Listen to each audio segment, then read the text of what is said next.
Ladies and gentlemen, is the Pokemon Company International trolling all of us? I mean, they released the hottest set in a massive collection box called Focused Fighters, fully knowing that people are going to be focused in fighting over this collection box, right? I mean, who wouldn't have guessed that? I mean, Ascended Heroes in the middle of a market crash, a summer slowdown, if you may call it, and you have hundreds of people waiting in line outside of Sam's Club to get 2 boxes, a limit of 24 packs, not even a booster box worth. Granted, they're reselling for $200 a piece right now, and I believe they costed $55 or something like that. That's a good little chunk of change, right? I mean, I can spend $110 and make 400 bucks. You know, that's not profit, but that's a pretty good deal, you know, if you're unemployed, you don't have a job, etc. And if you would have put that time into a job, you would have been far better ahead. But we're not here to talk about that. We're here to talk about summer slowdown, crash, whatever you want to call it, Ascended Heroes, the revival of the crash, maybe it's on the horizon.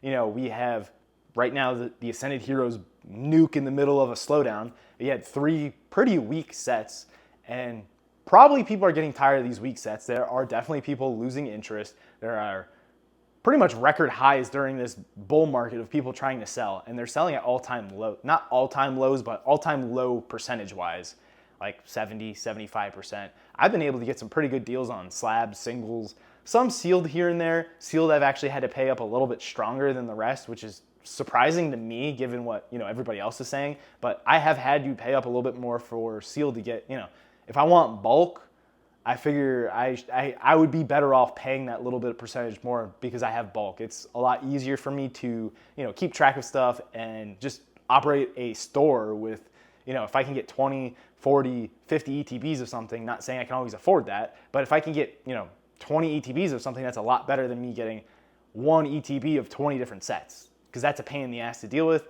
It's a pain in the ass to list. It's a pain in the ass to do inventory. So I don't think the Pokemon Company International is stupid. They clearly see this. They clearly know that. I think they missed the mark with Chaos Rising, at least in their minds, because they saw the success of Phantasmal Flames. And in my eyes, they're probably like, hey, let's just do the same thing with Chaos Rising. It'll be a home run, slam, out of the park, whatever you want to call it. And it simply was not. I mean, the Charizard from Phantasmal Flames is top 2 artwork, maybe top 1 artwork of all time. And it's just so sought after. I mean, everybody wants it, myself included. Greninja is popular, not quite as popular as Charizard, but the artwork is just nowhere near comparable to that Charizard. Let's be real. So yeah, I think they missed the mark. Outside of that, outside of the artwork aspect, the sets are literally identical. You have one big top chase card and pretty much nothing else. You have some cute artworks, you know, like Phantasmal Flames has a Piplup. Well, Chaos Rising has a Froakie, and the Froakie is beautiful, but in my eyes, Piplup, nostalgia. I grew up with Piplup. I like Piplup. I like that generation of starters more than Froakie's generation of starters, but I do like Froakie a lot. I think the card's beautiful, and it's really cheap. That may be a good pickup if you're, you know, collecting long-term, investing long-term, whatever it is. We saw a lot of Scarlet and Violet singles that were, you know, $1, $5, $10, $15, literally blow up in price from those low prices to, you know, 50, 60, 75, some even $100 a card. And I kind of feel like this Froakie has that ability to do the exact same thing. You know, you may have to wait 3, 5 years, etc., whatever it may be. So I think what they were going for with this drop of Focus Fighters is kind of bring people back in, you know, get this hype going, get people talking about it again, because again, everybody's going crash, crash, crash. Well, now, you know, there's this new shiny toy on the block, Focus Fighters, that you could buy for $55 and flip for $200. Now everybody's back in it. Now everybody's, oh, I want Ascended Heroes. Oh, I want to crack these packs. Well, now you're going to see more churn with Ascended Heroes. You're going to get more people back into the hobby. You're going to get more people spending money just in time for the 30th anniversary that comes out September 16th. Now, September 16th is just under 2 months away. That's a long time to not have new Pokemon releases, not having new sets released, whatever. So my thought is that, hey, they're probably going to do one major reprint release in the next month. Now, there's no grounds for this thought. There's no leaks. There's nothing like that. It's just my thought. What I would do as a business, you know, a very, very popular set, maybe something like Prismatic or Surging Sparks or Ascended or Destined Rivals or Black Bolt White Flare, something like that. Mega Base, Phantasmal, just like a big set that has a lot of popularity, that is pretty expensive, and just slam a massive reprint right there, because you're gonna keep people excited. People are gonna go out hunting for this. You're gonna have scalpers and collectors and everybody else waiting in lines. You're gonna have people waiting in the queues at Walmart for this. And then next thing you know, 3 weeks later, here's the 30th anniversary. And you know, people are already hyped. Now they're gonna be more hyped because everybody wants the 30th anniversary. November 6th comes Delta Rain. Here comes Big Ray, Big Rayquaza, you know, coming in, where people are gonna be maxing out credit cards for that as well. So I could see it, you know, kind of, we're in this little bit of a lull. We start building that hype back up, and then the hype's gonna just go through the moon again. And that's why in my videos I've been saying, hey, it's a market crash. It's a great buying opportunity.